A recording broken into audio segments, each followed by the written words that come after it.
پتہ ہے حضور نے فرمایا اور اللہ تعالیٰ نے کلام پاک میں بھی ارشاد فرمایا ہے کہ جو میرے بندے میرے ہاں آئیں گے پاس ہو کر، جہاں میں ان کو اور نعمتیں دوں گا وہاں میں ان کو حور دوں گا۔ بات سمجھ رہے ہیں؟ اور یہ اللہ نے کلام پاک میں فرمایا ہے، اور علماء فرماتے ہیں یہ انسان کی فطرت ہے۔ وہ ہمارے خالق ہیں جسے اللہ کہتے ہیں، وہ ہماری فطرت کو خوب جانتے ہیں۔ یہ تو انشاءاللہ جب جنت کا باب آئے گا تو اس میں میرا ارادہ ہے آپ عجیب چیزیں سنیں گے انشاءاللہ، لیکن اتنی بات سنیے کہ اچھا کہیں ایسا بھی ہوتا ہے، ہمارے ایک اکابر تھے، فوت ہو گئے، کافی عرصہ ہوا، عام طور پر عبادت میں رہتے تھے، ایک رات آئی فرض نماز وغیرہ واجبات ادا کر لیے، لیکن جو نوافل ہوتے ہیں، تسبیح ہوتی ہے، نفل ہوتے ہیں، وہ اس رات چھوٹ گئے۔ فرض واجبات سب ادا کیے، سنتیں بھی ادا کی، سو گئے۔ حضرت نگینوی رحمۃ اللہ علیہ نے بڑی عجیب بات لکھی ہے کہ اسی رات کو ان کو خواب آیا، اور خواب میں ایک چہرہ نظر آیا اور دل کہہ رہا ہے کہ حور کا چہرہ ہے۔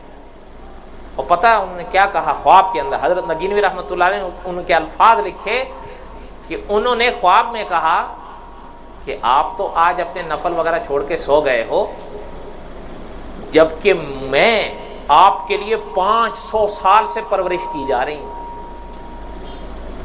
5 صدیوں سے ایک حور کی پرورش، اس لیے کہ اللہ کی شان جب اللہ دیں گے تو پھر وہ تو شان ہی اور ہوگی۔ لیکن کہنے کا مقصد یہ تھا، حدیث میں بڑی عجیب بات ہے، فرمایا کہ حور کا ایک مہر ہوتا ہے۔ وہ کیا ہوتا ہے؟ یہ وہاں کہاں سے لاؤ گے آپ؟ یہ ٹنڈار مال بتاؤں؟ حضور نے فرمایا دنیا میں جو مسجدیں ہیں ان کی صفائی حور کا حق مہر ہے، وہ ادا کر لو وہاں، آپ پڑھ لیں جا کے۔